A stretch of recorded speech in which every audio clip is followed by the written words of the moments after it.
ಸಂಭ್ರಮ ಅಂದರೆ ಅದು ಹೇಳೋಕ್ಕಾಗದೇ ಇರೋದು. ಆದರೆ ಏನು ಎಲೆಕ್ಷನ್ ಆಗಿದ್ದ ದಿವಸದಿಂದನೂ ನಾವು ಸಂಭ್ರಮದಲ್ಲೇ ಇದ್ದೀವಿ. ಯಾಕಂದರೆ ನಮಗೆ ಗ್ಯಾರಂಟಿ ಇತ್ತು ನಾವು ಗೆಲ್ತೀವಿ, ಕುಮಾರಣ್ಣ ಗೆಲ್ತಾರೆ, ಮಲ್ಲೇಶ್ ಬಾಬು ಅವ್ರು ಗೆಲ್ತಾರೆ ಅನ್ನೋದು ನಮ್ಗೆ ಖಂಡಿತ ನಮಗೆ ನಂಬಿಕೆ ಇತ್ತು. ಅದೇ ರೀತಿ ನಮ್ಮ ಕರ್ನಾಟಕ ಜನತೆ ನಮ್ಮ ಕೈ ಹಿಡ್ದಿದ್ದಾರೆ. ಏನು ನಮ್ಮ ರೀಜ್ನಲ್ ಪಾರ್ಟಿನ ಕೈ ಬಿಡಲ್ಲ, ಯಾವತ್ತಿಗೂ ರೀಜ್ನಲ್ ಪಾರ್ಟಿ ಕರ್ನಾಟಕದಲ್ಲಿ ಇರಬೇಕು ಅನ್ನೋದನ್ನು ನಮ್ಮ ಜನ ತೋರಿಸ್ಕೊಟ್ಟಿದ್ದಾರೆ. ಖಂಡಿತವಾಗ್ಲೂ ಬರಲೇಬೇಕು. ನಾವು ಯಾವಾಗಲೂ ಬರ್ತಾ ಇದ್ವಿ, ಈ ಸತಿ ಬರ್ತೀವಿ ಅನ್ನೋದು ಗೊತ್ತಿತ್ತು. 3-4 ನಮ್ಮ ಕಡೆ ಗೆಲ್ಲಬೇಕಾಗಿತ್ತು. 3-3 ನಾವು ಗೆಲ್ತೀವಿ. ದೇವ್ರನ್ನ ಸೋಲ್ಸೋಕ್ಕೆ ಯಾರ ಕೈಲಾದರೂ ಆಗತ್ತಾ?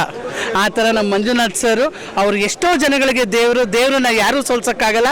ಹಾಗಾಗಿ ಯಾರೇ ಘಟಾನುಘಟಿ ಬಂದರೂ ನಮ್ಮ ಮಂಜುನಾಥ್ ಸರ್ ಗೆಲ್ತಾರೆ. ಹಾಗಾಗಿ ನಾವು ಅದನ್ನು ನಿಮ್ಗೆ ಹೇಳ್ತಾ ಇದ್ದೀವಿ.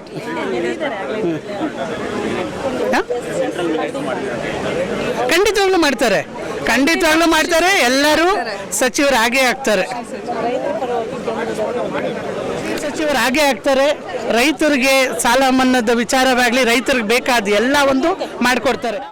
ಕುಮಾರಣ್ಣವರ ಗೆಲುವು ನಿರೀಕ್ಷಿತವಾಗಿತ್ತು ನಮ್ಮದು. ಮತ್ತು ನಾವು ಭರ್ಜರಿಯಾಗಿ ಗೆಲುವನ್ನು ಆಚರಿಸ್ತಾ ಇದ್ದೀವಿ, ವಿಜೃಂಭಣೆಯಿಂದ ಆಚರಿಸ್ತಾ ಇದ್ದೀವಿ.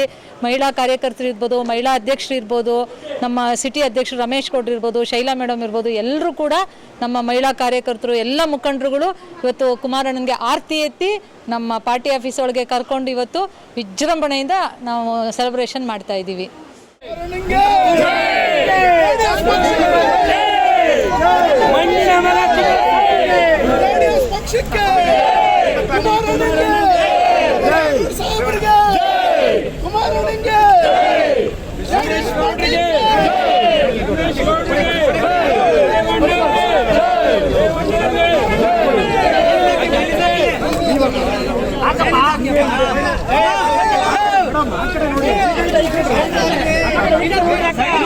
ನಿಮ್ಮ ಮುಖನ ಕಂಡಲ್ಲ ಇನ್ನೂ